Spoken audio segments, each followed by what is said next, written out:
रहा है, पूतना गासो सप्तासो तृणाव्रत कालिया नाग मर्दन, तूने तो बड़े विशाल गोवर्धन को भी उठाया है कृष्ण। आज पता चलेगा तेरी मैया ने कितना दूध पिलाया है तुझे। ठाकुर जी को आक्रोश, मैया की दूध की बात, माखन की दूध की बात, माखन की बात कर रहा है।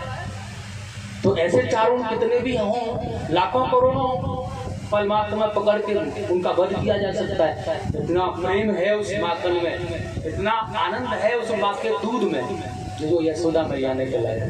और चारों को पकड़ा, 7 बार घुमाया, पृथ्वी से दे मारा, गोविंदाय नमो, प्राण निकल गए।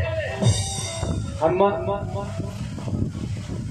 बलराम जी ने देखा छोटा है लेकिन काम पहले कर देगा, और एकदम से बलराम जी को भी क्रोध आ गया। बताओ, कन्हैया ने अपना काम कर दिया, पता ही नहीं चलने दिया।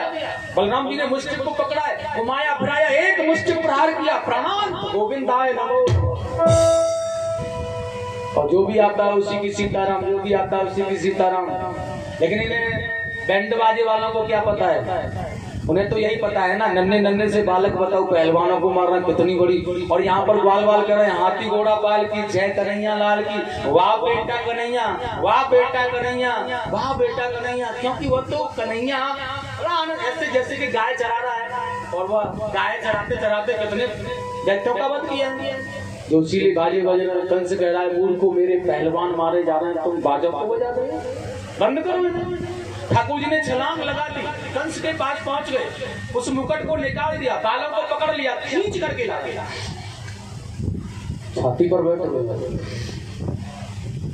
और छाती पर बैठ कर दिया और कंस को मारने का प्रयास किया। यह कह रहा नहीं, छोड़ दो मुझे कृष्ण, छोड़ दो मुझे, छोड़ दो मुझे।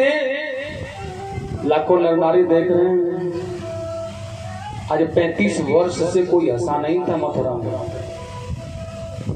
आज भगवान छाती पर बैठे हैं ना कंस के, सभी प्रसन्न हो रहे हैं, सभी आनंद भंग हो रहे हैं, सभी को आनंद आ रहा है, हर्ष हो रहा है, बड़ा सुंदर। ठाकुर जी ने देखा है, मामा कंस मैं तुम्हें छोड़ दूं, लेकिन तुम्हें ध्यान है जब मेरी माता दुल्हन बन करके जा रही थी ना, तो तुमने कितना सताया था। सुन मेरी माता की तूने, और कैसी देख सजा कराई थी। अगर मैं और मेरा केवल तुझसे कोई लेना देना होता ना, तो मैं तो बड़ा दयालु हूँ। ठाकुर जी तो बड़े दयालु हैं, एक बार प्रायश्चित करने पर छोड़ देते हैं। लेकिन नहीं, मैं कुछ नहीं कहने वाला हूँ। कौन कह रहा है? सुन मेरी माता की तूने, और देख कैसी दशा कराई थी। पकड़ा था रथ से बाल पकड़, पकड़ा था रथ से बाल पकड़, फिर उस पर खड़क उठाई थी। पकड़ा था रथ से बाल पकड़,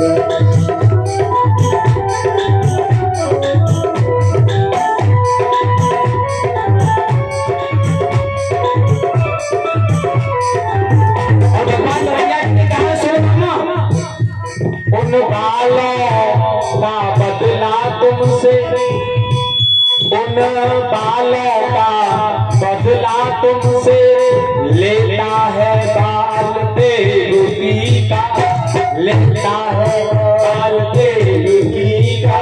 और मामा कंस वो आकाशवाणी को भी याद कर लो, वह नववाणी की अष्टध्वनि, उस नववाणी की अष्टध्वनि है अष्टम लाल देवकी का। उस नववाणी की अष्टध्वनि है अष्टम लाल देवकी का।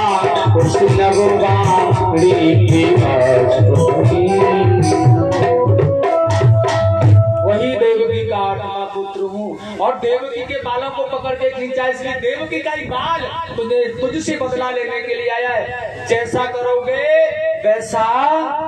और छाती पर प्रहार किया भगवान ने, प्राण निकल गए कंस के, मुंह खुलाकर बोला प्रणाम तो हो गया है। प्रेम से बोलेंगे गोविंद भगवान की। और कंस का वध करने के तुरंत बाद भगवान भागते हुए उग्रसेन के बंधनों को खोल दिया और हाथ जोड़ करके क्षमा याचना कर रहे हैं महाराज, आपके कारागृह में मेरे माता पिता बंदी गृह में पड़े, आप चल करके मुक्त करो। देखिए उग्रसेन महाराज के नेत्रों में अश्रुधार बह रही है।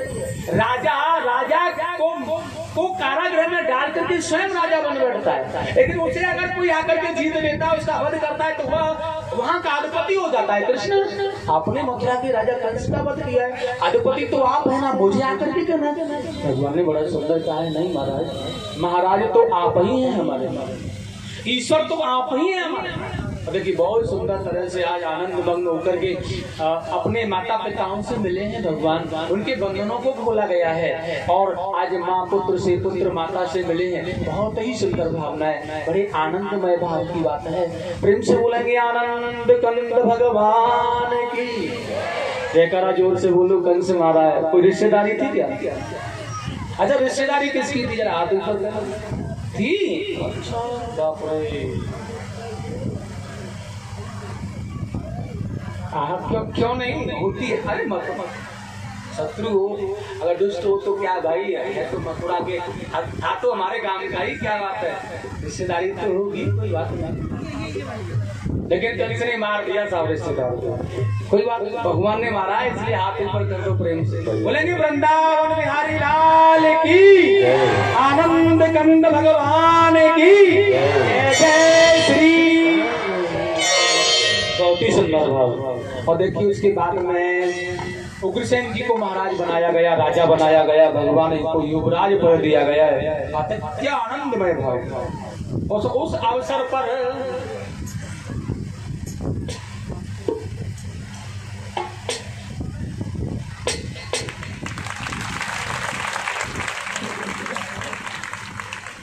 बोलेंगे भक्त वत्सल भगवान की, आनंद कंद भगवान की जय जय श्री।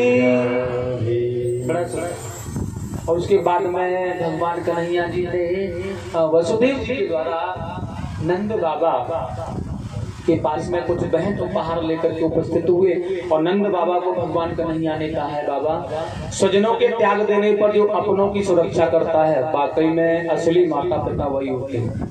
जो अपने माता पिताओं के जन्म देने के बाद पुत्रों को त्याग दिया जाए और जो स्वजन उसको पालते हैं, वाकई में वही माता पिता होते हैं। इसलिए आप ही मेरे माता पिता रहोगे। लेकिन मथुरा के महाराज कंस का वध किया, कुछ व्यवस्थाएं संभालनी पड़ेंगी। आप जाकर के मथुरा वासियों को, मैया यशोदा गोपियों को, मेरियों को सांत्वना देना जाकर, और जाइए मैं कुछ दिन के बाद आऊंगा। भोले भाले नंद बाबा की आंखों में अश्रु बह रहा है और कन्हैया मैं समझा दिया उन्हें, जा रहे हैं लेकिन पीछे मुड़ मुड़ करके देख रहे हैं। कन्हैया आ जाना, लौट के आना, तेरी मैया, तेरी ग्वाल वाल, तेरी गोपियां, अरे कृष्ण आ जाना। भगवान बेटा हाँ बाबा आऊंगा।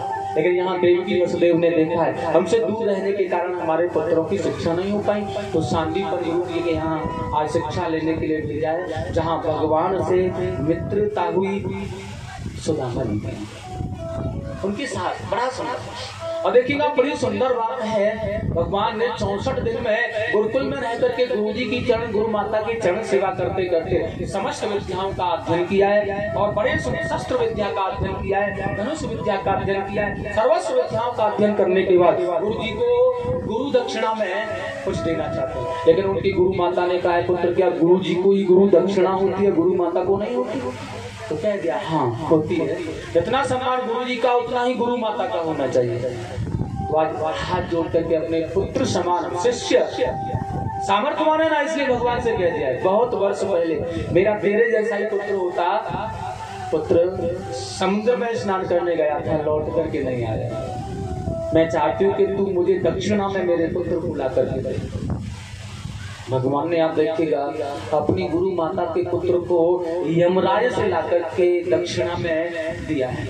ऐसे उन्होंने उस पुत्र को मारने के लिए जाकर समुद्र के पास में गया था ना, इसलिए समुद्र के पास में जाकर के उसे ललकारा। और सुनो यह रामा अवतार नहीं है, इसलिए समुद्र के पास में जैसे ही भगवान गए ना एकदम से निकल करके आ गए, क्योंकि वो जान रहे हैं यह रामा अवतार नहीं है। राम अवतार में तो 3 दिन तक बैठे रहे बेचारे, आ जाओ महाराज, आ जाओ महाराज, लेकिन नहीं आए। लक्ष्मण जी ने कहा भयभीत होए न प्रीत, और जैसे धनुष पर बाण का संधान किया निकल करके आ गए। इसलिए देखा है या बिना चढ़ाई के नहीं आते, इसलिए भगवान ने पहले ही से देखा ये रामा अवतार तो है नहीं, ये कृष्ण अवतार है, तुरंत जजमेंट। यहाँ विचार नहीं किया जाता है, तुरंत ही मिलता है जो भी कुछ मिलता है, इसलिए पहले ही निकलते प्रभु। लेकिन पंचजन्य नाम के राक्षस का वध करके भगवान ने पंचजन्य नामक शंख प्राप्त किया है, इसे शंकरासुर भी कहा जाता है। लेकिन वहां भी पुत्र नहीं मिले गुरु माता के, तो यमराज को जाकर के ललकार दिया। भगवान को देखते ही यमराज थर-थर कांप रहा है, आप भगवान यहाँ आए हो, गोविंद आप यहाँ आए हो, बेचारा कांपने लगा, थर-थर कांप रहा है। आपने हमें कहा होता भगवान, आपने बुला लिया होता। भगवान ने कहा केवल ये बता दो मेरी गुरु माता का पुत्र आपके पास है। यमराज ने कहा मुझे पता था इसलिए सुरक्षित रखा है भगवान, बेजोश। और आज गुरु माता के पुत्र को लेकर के गुरु माता को दक्षिणा यही है ना भैया, माता पुत्र से मिल रही है आज बरसों की बात, कितना प्रताप है।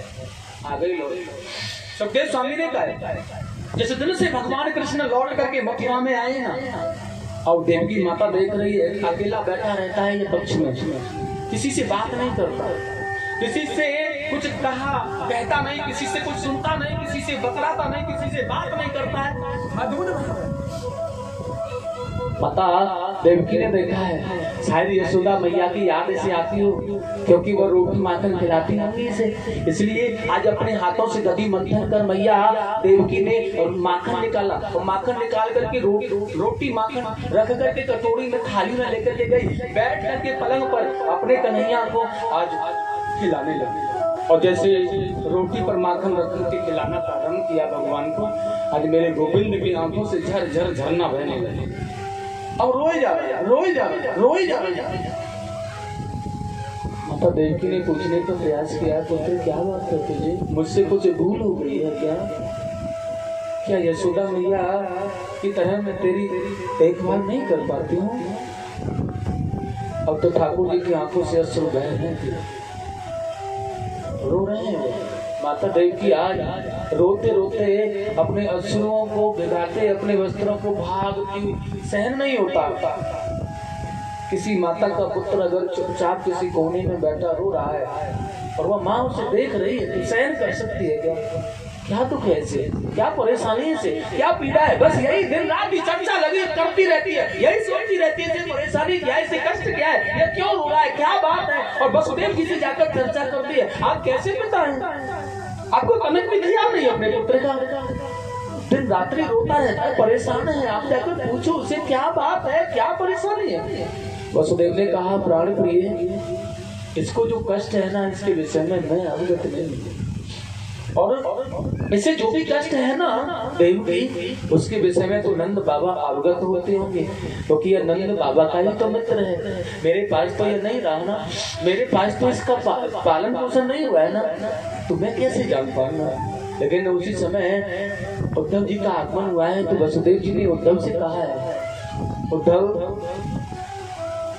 आप मथुरा के महामंत्री हैं, और उस नाते से आपका कर्तव्य बनता है कि युवराज कृष्ण को क्या कष्ट है, जाकर के आप पूछें। आप उनके मित्र भी हैं, सखा भी हैं, मथुरा के महामंत्री हैं, आप उद्धव जाकर पूछो कृष्ण से क्या परेशानी है। वह रोते रहते हैं, उन्हें क्या पीड़ा है, जाओ जाकर पूछो। आज उद्धव जी आए, भगवान के पलंग पर बैठे हैं, ठाकुर जी पास में बैठे हैं। उद्धव जी ने भगवान से कहना प्रारंभ किया है, हे कृष्ण आपको मथुरा नगर अच्छा नहीं लगता क्या? कोई आपको परेशानी होती है यहाँ, कोई पीड़ा होती है आपको यहाँ, क्या कष्ट है बताओ आप। भगवान ने उद्धव के हाथों को पकड़ करके आज रोना प्रारंभ किया है, मित्र मुझे कोई कष्ट नहीं है, लेकिन मुझे अपनी बूढ़ी मैया यशोदा की याद आ रही है, तो मुझे मेरी माँ यशोदा रानी की याद आ रही है। उद्धव जब मैं कहीं खेल रहा होता ना, रोहिणी माता जाकर के पुकारती थी, चलो कृष्ण चलो, मैया बुला रही है तुम्हारी, चलो स्नान कराना है, फिर भोजन करना होगा, बाल भोग करना होगा। मैं न कभी नहीं जाता था ना उद्धव, तो रोहिणी मैया जाकर मेरी माँ यशोदा से कहती थी नहीं आ रहा है, वो खेल में मस्त है।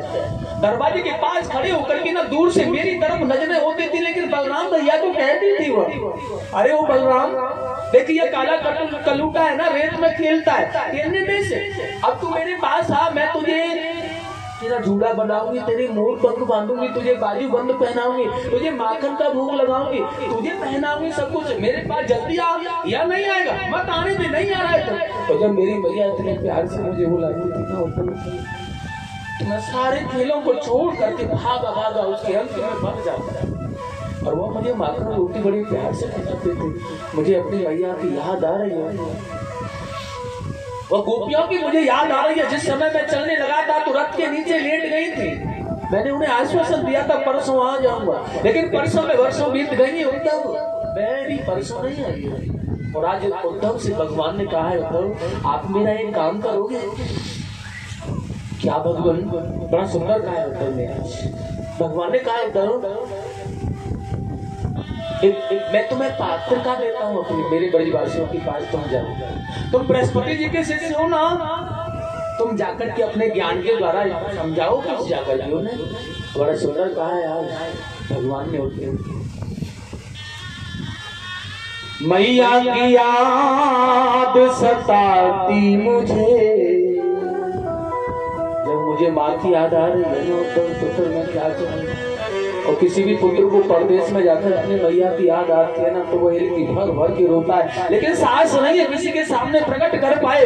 लेकिन अपनी माँ के दुलार की प्रेम की जब याद आ रही होती है ना उसे, तो जब वो वेदना कर करके रोता है, फूट फूट के रोता है। इस बात की उसने मुझे, और भगवान कह रहे हैं मैया की याद सताती मुझे, मैं लिख कर के देता हूँ पाती तुझे, मैं लिख कर के देता हूँ पाती तुझे।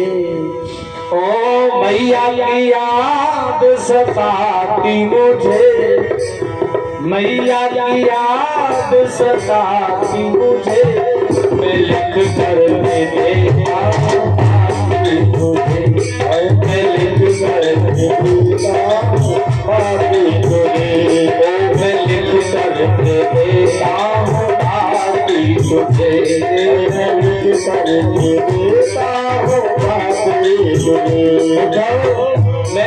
मेरी भैया की याद आ रही है मुझे, तो मेरी पार्टी ले जाकर के कहना मेरे ब्रजवासियों को जाकर समझाना होता। बड़ा सुंदर गाय भगवान यार। माँ से कहा था मैं आऊंगा परसों, माँ से कहा था मैं आऊंगा परसों, माँ से कहा था मैं आऊंगा परसों, माँ ने कहा था मैं आऊंगा परसों, मथुरा में आकर के दी है परसों, मथुरा में आकर के दी है परसों। ये मन से बात लगाती मुझे, हाँ ये मन से बात लगाती मुझे, मैं लिख कर के देता हूँ तुझे, हाँ मैं लिख कर के देता हूँ तुझे। ओ मैया की याद सताती मुझे, हाँ मैया की याद सताती मुझे, मैं लिख कर के देता हूँ पाती तुझे, मैं लिख कर के देता हूँ पाती तुझे।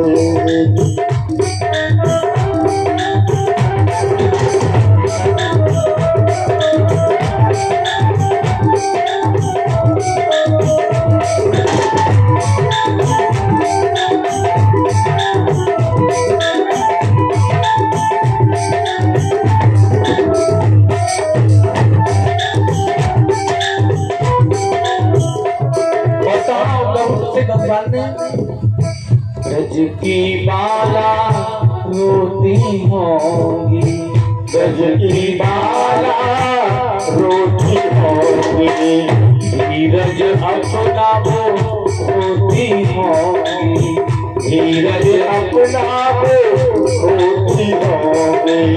ना बस कोई सुहाती मुझे, हाँ ना बस कोई सुहाती मुझे, मैं लिख कर देता पाती तुझे, मैं लिख कर देता पाती तुझे।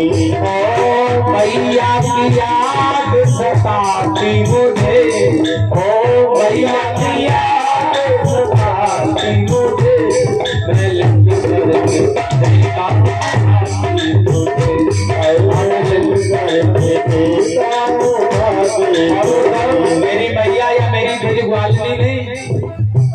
लेकिन विरह में मेरे में पागल सी हो गई मेरी प्रिय लाडली राधा भी।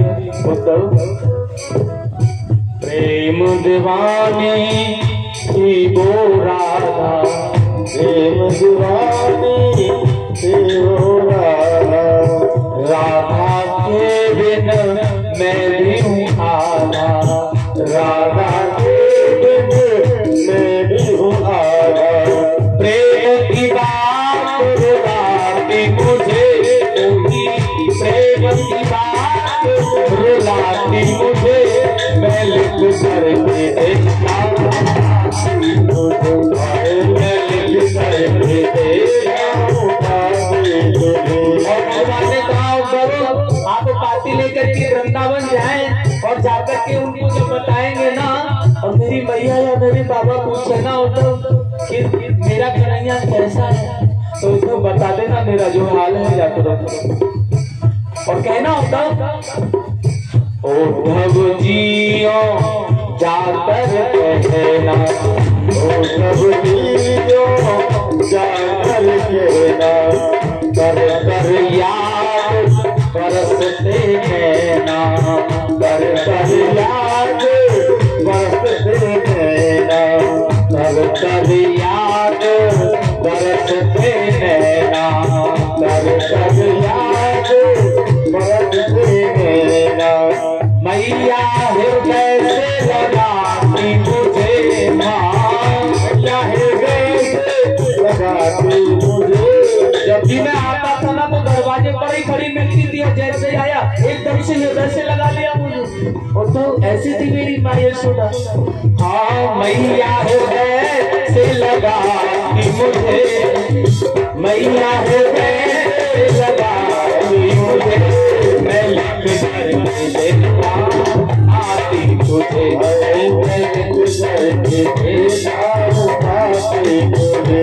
हाँ मैया की याद सताती मुझे, मैया की याद सताती मुझे, मैं लिख कर देखता आती तुझे, ओ मैं लिख कर देखता आती तुझे। हाँ मैं लिख कर देखता आती तुझे, मैं लिख कर देखता आती तुझे। उद्धव जाओगे ना भैया? उद्धव जी ने कहा सुनो भैया, सुनो भगवान कैसे है ब्रजवासी लोग, और सुनो ये अनपढ़ मार्ग वालों को, ग्वार वालों को कैसे। मैं बृहस्पति जी का वेद वेदांतों को पढ़ने वाला, वेदों को जानने वाला, क्या यार तुम्हारे गाय चराने वाले ग्वाल वाल मेरी भाषा को समझेंगे भगवान? भगवान ने देखा उद्धव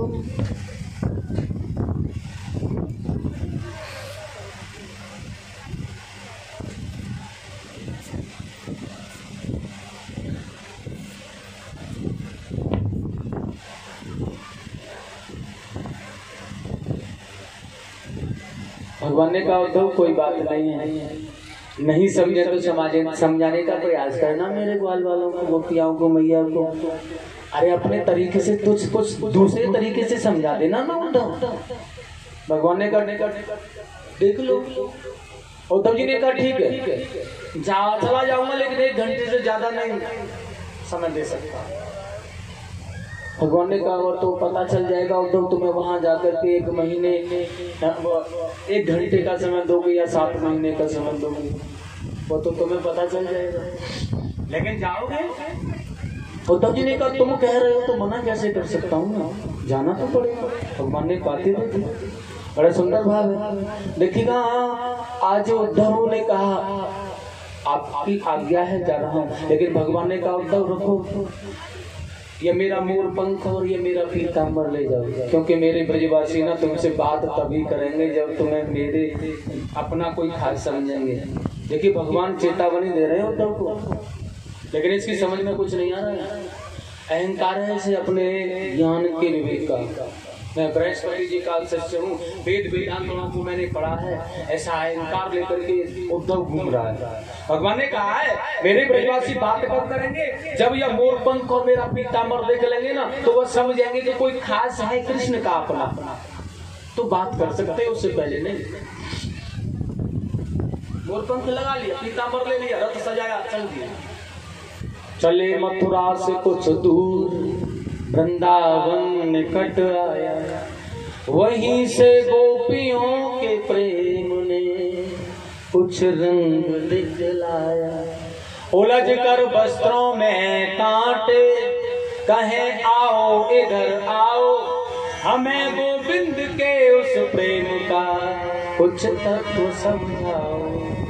उद्धव जैसे वृंदावन में पहुंचे ना ब्रज में, ऐसा लग रहा है ये वृंदावन की गोपियां या मैया यशोदा को उपदेश करने नहीं, यहाँ का तो ब्रज का रज रज लता पता डाल सभी कह रहे हैं हमें बताओ हमें बताओ हमें बताओ हमारा प्राणनाथ कैसा। जैसे तैसे उद्धव करके चले आगे। सुखदेव स्वामी ने बड़ा सुंदर कहा है, जिस दिन से कन्हैया आए गए हैं मथुरा में ना, उसी दिन से नन्हे नन्हे कुछ बच्चे होते हैं, प्रातः सूर्य की किरण निकलती है और वो उसी मार्ग पर आकर के बैठ जाते हैं जहाँ कन्हैया गया है। वो अपनी माताओं से कहते आते हैं, मैया हम यशोदा मैया के पास जाते हैं ना तो वह बहुत रोती है, बहुत रोती है, और हम तुम तो हमारी मैया हो ना, और तुम्हारे पास तो हम रहते हैं ना मैया। लेकिन यशोदा मैया का लाला है ना, वो उनकी मैया को छोड़ के चला गया, बहुत रोती है वो, इसलिए हम उनके लाला को ना लेने के लिए जा रहे हैं। अब आज आ जाएंगे तो उनको पकड़ के ना मैया के पास पहुंचा देंगे, और प्रतिदिन का नियम है उसी मार्ग में आकर के बैठ जाते हैं।